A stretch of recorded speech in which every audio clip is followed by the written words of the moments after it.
예, 참 여러분들 귀합니다. 금요일 저녁에 이렇게 하나님 앞에 나와서 시간과 또 여러 가지 상황들을 올려드리면서 이 시간을 사실은 여러분들이 어떤 면에서는 산 거죠. 똑같은 24시간인데 이 시간에 무엇을 해야 되냐. 똑같이 우리에게 주어진 24시간 속에 어떤 면에서 하나님께 이 시간을 구속해서 드리지 않았는가. 하나님 앞에 기도의 자리에 오신 여러분들, 그 발걸음 자체가 믿음이고 하나님께서 여러분의 모든 기도에 선하게 응답해 주시기를 축복합니다. 또 오늘 또 못 왔지만은 온라인을 통해서라도 혹시 또 이 설교를 들으신 분이 있다면 하나님의 동일한 은혜가 모두에게 가득하기를 축복합니다. 여러분 잘 오셨습니다. 예, 성경을 이렇게 읽다 보면은 참 하나님이 어떤 분이신가 이런 것들을 거듭거듭 다시 한번 생각하게 합니다. 하나님을 우리가 수십 년을 믿어왔고 또 많은 경험으로 우리가 하나님을 알고 있고 또 성경도 우리가 많이 읽어봤고 또 뭐 저 개인적으로는 또 목회를 하기도 하고 하지만은 성경을 읽을 때마다 하나님이 어떤 분이신가 이런 것들을 더 많이 이제 생각을 하게 되어집니다. 오늘 우리가 읽은 말씀은 이제 하나님께서 이스라엘 백성들에게 이제 너희들이 이제 약속한 가나안 땅에 들어가게 되거든 이렇게 살아야 된다. 복과 저주가 있다. 그 말이지요. 순종하면 복 받고 순종하지 않으면 저주가 임할 것이다 라는 그런 말씀의 내용이 있는 것입니다. 그러니까 깜짝 놀라는 거죠. 깜짝 놀라는 거죠. 뭐 이런 생각 들지 않습니까? 저주받을 가능성도 있다면 뭐하러 가나안에 들어가나? 그런 생각이 들더라 이 말이에요. 그렇지 않습니까? 가나안이 어떤 땅인가 생각해 보자 이거예요. 하나님께서 아브라함 때부터 약속하신 땅이잖아요.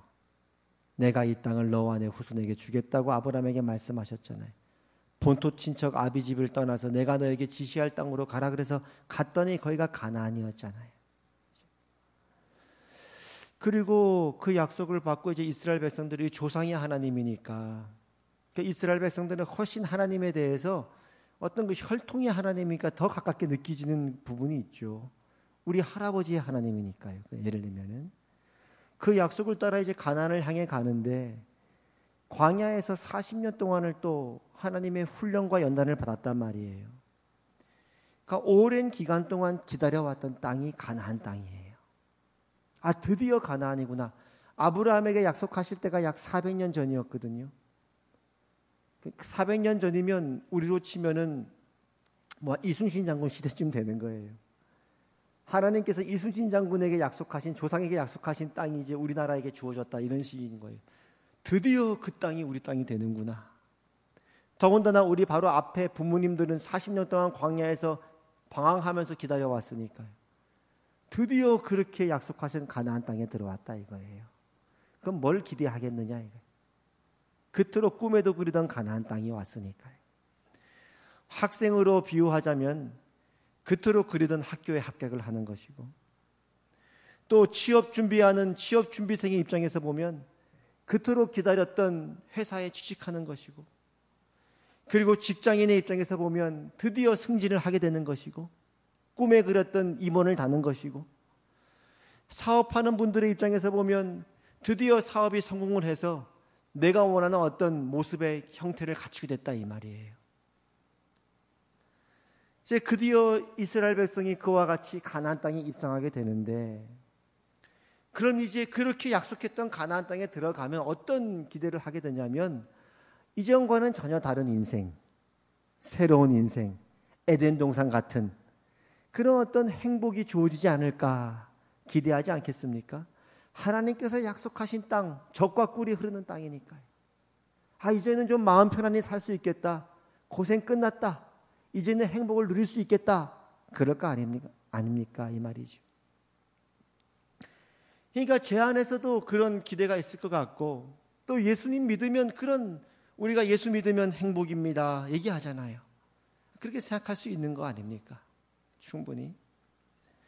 그런데 오늘 말씀은 이 말씀을 가만히 늘 읽었던 말씀이고 아는 말씀인데 이런 생각을 안 할 수가 없는 거예요. 뜻밖의 말씀이 있는데 26절 다 같이 한번 읽어보겠습니다. 26절 시작.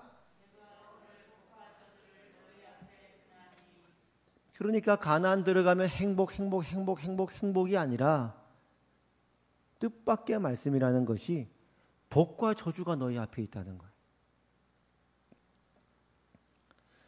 그러니까 가나안에 들어갔다고 해서 행복만 있는 게 아니라 어떻게 보면 저주스러운 일도 있을 수 있다는 거예요. 너희가 순종하면 복을 누릴 것이고 하나님을 떠나 다른 신들을 섬기고 불순종하면 도리어 그것이 너희에게 화가 될 것이다라고 말씀하는 거예요. 아니 그럴 거 못하러 약속하셨냐 이렇게 되는 거죠. 가나안을 그토록 기다려왔단 말인가. 그러면서 이제 두 개의 산을 지명하시는데 29절에 보니까 그리심산하고 에발산이에요. 너희가 가나안에 들어가면 행복 복 그리심산만 있는 게 아니라 에발산도 있다는 거예요. 그래서 그리심산에 올라가면 축복을 선언하고 순종하는 자에게, 에발산에 올라가서는 불순종하는 자에게 저주를 선언하라 이 말이에요. 두 산이 딱 버티고 있더라 이 말이에요. 그러니까 우리가 믿는, 오늘 우리 믿는 자의 우리의 삶을 또 생각하지 않을 수가 없는 것이죠. 하나님은 우리 인생 가운데 마술 같은 현실을 허락한 게 아니다 이 말이에요. 마술 같은 현실. 어떤 표현이냐면 우리 하나님과 우리와의 인격적인 관계를 제외한 그것이 없는 마술 같은 행복을 허락하지 않았다는 거예요. 하나님과 우리와의 인격적인 관계, 아니면 하나님 앞에서의 한 존재로서의 그런 우리의 존재로서의 모습이 제외된 그냥 금나와라 뚝딱 하는 그런 행복을 하나님은 우리에게 약속하신 적이 없다 이 말이에요. 그렇죠? 그러니까 예수를 믿는, 하나님 안에서 그리스도 안에서 하나님을 믿는 신앙의 믿음이라고 하는 것은 마술이나 요술이 아니라 이 말이에요. 인격적으로 하나님을 아는 것이고 그 하나님과 나와의 1:1의 관계가 되는 것이라 이 말이에요. 그래서 그 하나님을 쫓고 하나님을 사랑하고 그 하나님을 순종하는 자에게는 그 복을 누리는 것이고, 하나님께 불순종하고 다른 우상을 섬기는 자에게는 그 복을 누릴 수가 없다는 것이 우리가 지금 살아가고 있는 하나님이 허락하신 인생이요 현실이라는 것을 보는 거예요. 아버지로서 자식을 사랑한다. 그 아버지가 자식을 사랑하는데 그 자식을 사랑하는 아버지의 눈에, 마음속에 그 자녀의 생각, 그 자녀의 행동, 그 자녀가 살아가는 삶, 그 자녀의 인격이나 그 존재에 대해서 아버지가 관심이 없을 수가 없는 겁니다. 자식에게 아무런 관심도 없고 어떤 것도 요구하지 않는 그런 부모는 있을 수가 없는 거예요.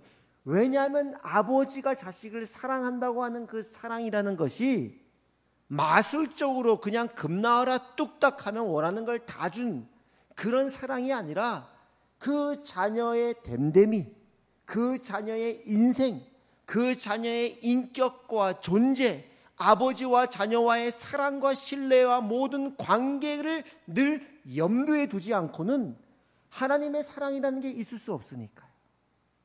그렇죠? 사랑하는 연인도 마찬가지고 부부도 마찬가지죠. 여보, 당신이 나를 사랑하던, 옆집 아줌마를 사랑하던 상관없어. 내가 잘해줄게. 그런 관계는 있을 수 없다는 거예요. 마술적으로, 신비적으로, 요술적으로 그냥 금 나와라 뚝딱 하고 그냥 뽕 눌러. 그럼 내가 돈 줄게. 그런 자판기가 아니라는 거예요.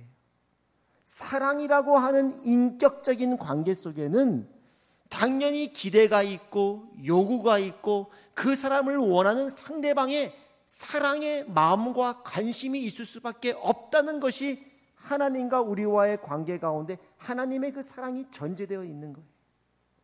그러니까 하나님께서 말씀하시는 것은 이제 내가 400년 전에 약속했지.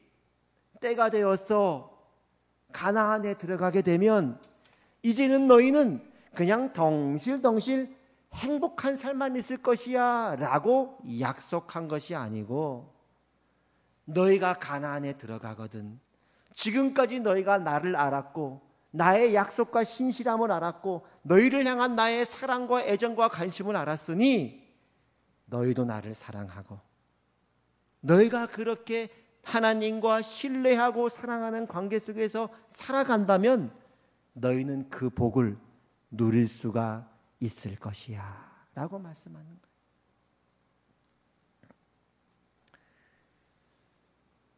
오늘 우리가 읽었던 이 말씀 가운데 마지막 부분이 더욱더 분명하게 확인하는데요. 오늘 말씀은 우리 신명기 11장 26절에서 32절까지 말씀입니다. 신명기 11장 26절에서 32절입니다. 신명기 11장 26절에서 32절까지인데요.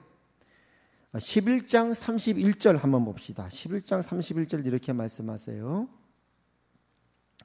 너희가 요단을 건너, 드디어 요단을 건너는 거예요. 참 대단한 거죠. 꿈에도 그리던 그 강을 건너는 거예요. 가나안 땅에 입성하는 거예요.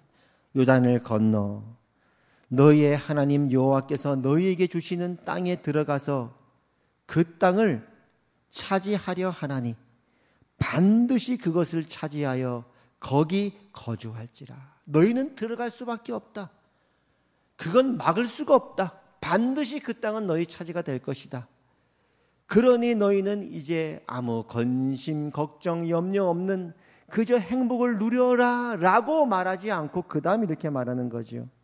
내가 오늘 너희 앞에 베푸는 모든 규례와 법도를 너희는 지켜 행할지니라 말씀하는 거예요.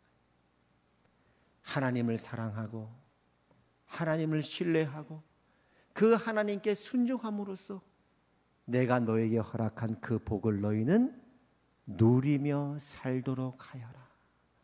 만일 너희가 그 하나님을 신뢰하지 않고 하나님보다 다른 것을 더 사랑하고 다른 우상을 섬긴다면 너희는 그 복을 누리지 못할 것이다.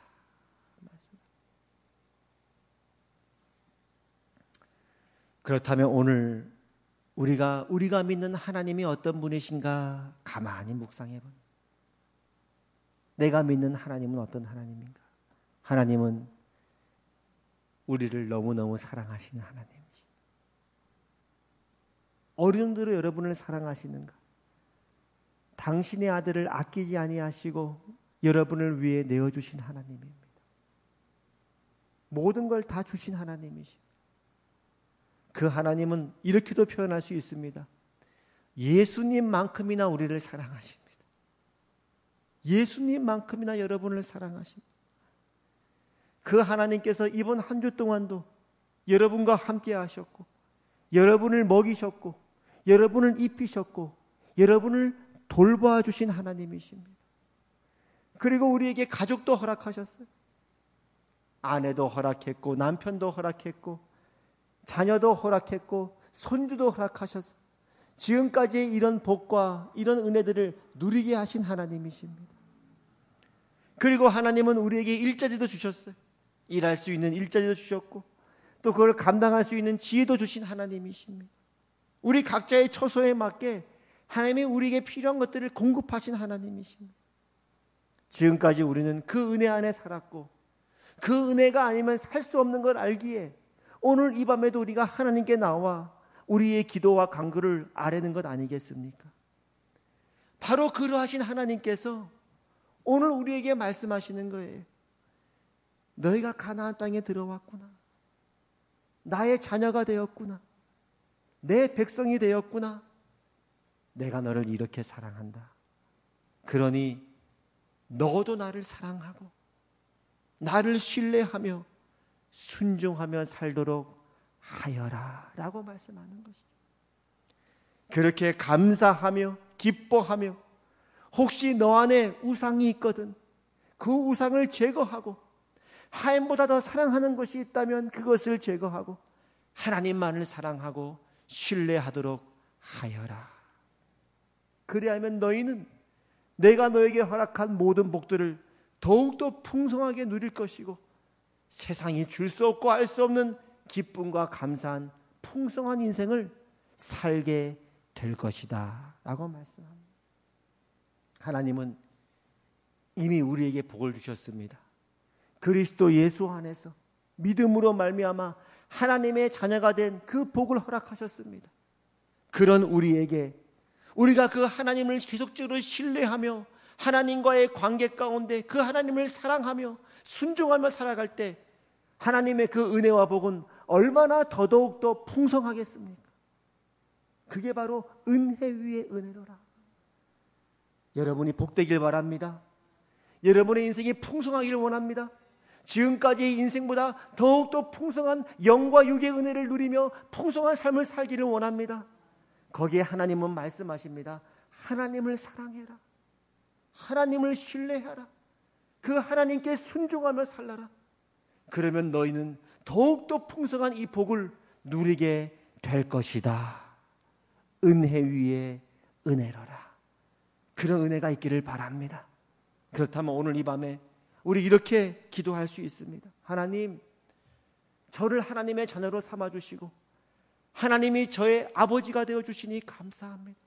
그리스도 안에서 하늘에 속한 모든 신령한 복을 우리에게 주시니 감사합니다. 이제 하나님의 마음은 우리가 더욱더 그 복을 누리길 원하고 그 하나님을 신뢰하길 원하고 그 하나님을 사랑하길 원하고 그 하나님께 순종하길 원하는 하나님임을 우리가 알았습니다. 우리의 인생은 마술이 아니라 요술 같은 것이 아니라 하나님과의 인격적인 관계 가운데 그 하나님을 사랑하며 살기를 원하시는 것이 아버지의 마음임을 알았습니다. 그렇다면 하나님, 이제 더욱더 하나님을 사랑하게 하여 주시옵소서.